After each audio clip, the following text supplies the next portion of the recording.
حضرت صلی اللہ علیہ وآلہ وسلم پر وحی کا ابتدائی دور اچھے سچے پاکیزہ خوابوں سے شروع ہوا۔ آپ خواب میں جو کچھ دیکھتے وہ صبح کی روشنی کی طرح صحیح اور سچا ثابت ہوتا۔ پھر من جانب قدرت آپ تنہائی پسند ہو گئے اور آپ نے غار حرا میں خلوت نشینی اختیار فرمائی اور کئی دن اور رات وہاں مسلسل عبادت اور یاد الہی و ذکر میں مشغول رہنے لگے۔ جب تک گھرانے کو دل نہ چاہتا توشہ ہمراہ لیے ہوئے وہاں رہتے۔ توشہ ختم ہونے پر ہی اہلیہ محترمہ حضرت خدیجہ رضی اللہ تعالی عنہا کے پاس تشریف لاتے اور کچھ توشہ ہمراہ لے کر پھر وہاں جا کر خلوت گزین ہو جاتے۔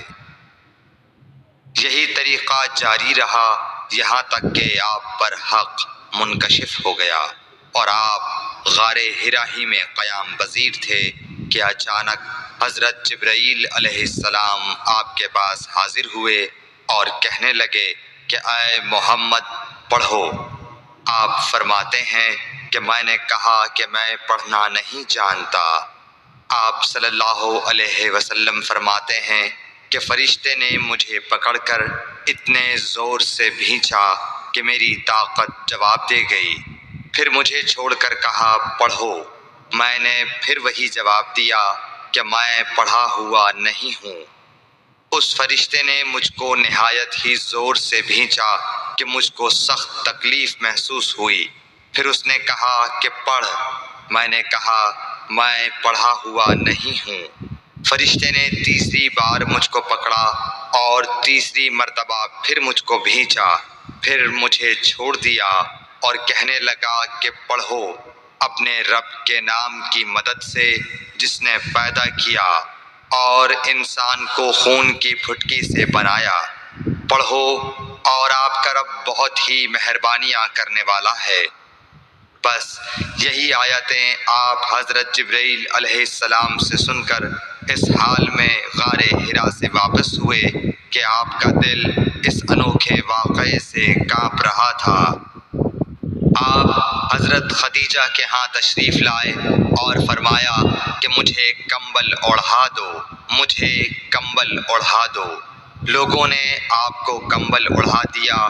جب آپ کا ڈر جاتا رہا تو آپ نے اپنی زوجہ محترمہ حضرت خدیجہ رضی اللہ تعالی عنہا کو تفصیل کے ساتھ یہ واقعہ سنایا اور فرمانے لگے کہ مجھ کو اب اپنی جان کا خوف ہو گیا ہے۔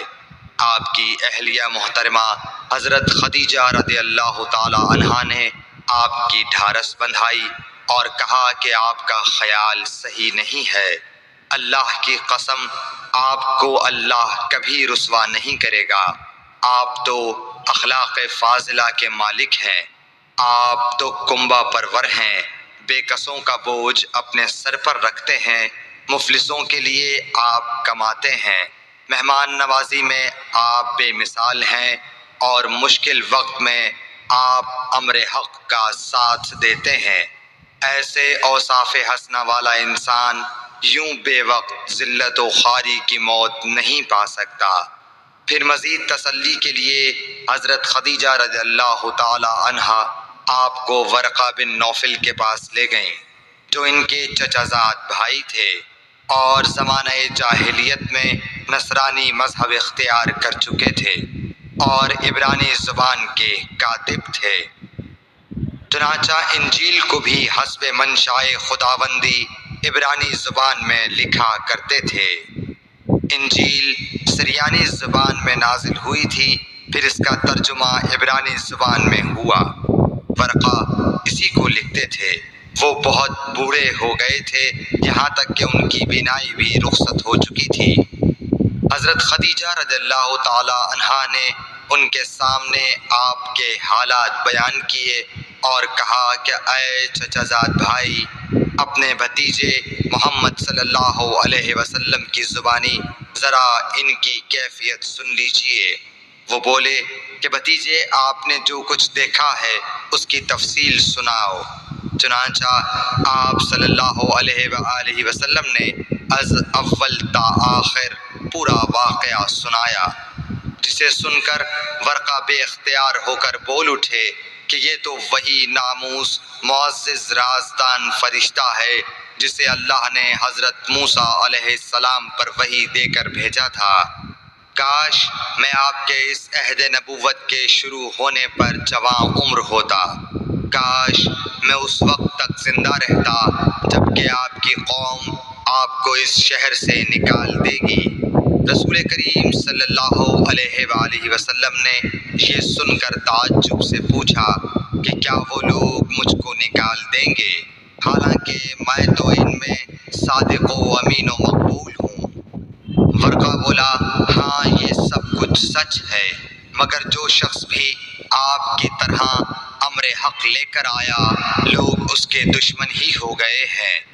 اگر مجھے آپ کی نبوت کا وہ زمانہ مل جائے تو میں آپ کی پوری مدد کروں گا، مگر ورقہ کچھ دنوں کے بعد انتقال کر گئے، پھر کچھ عرصے تک وحی کی آمد موقوف رہی۔ صحیح بخاری حدیث نمبر 3۔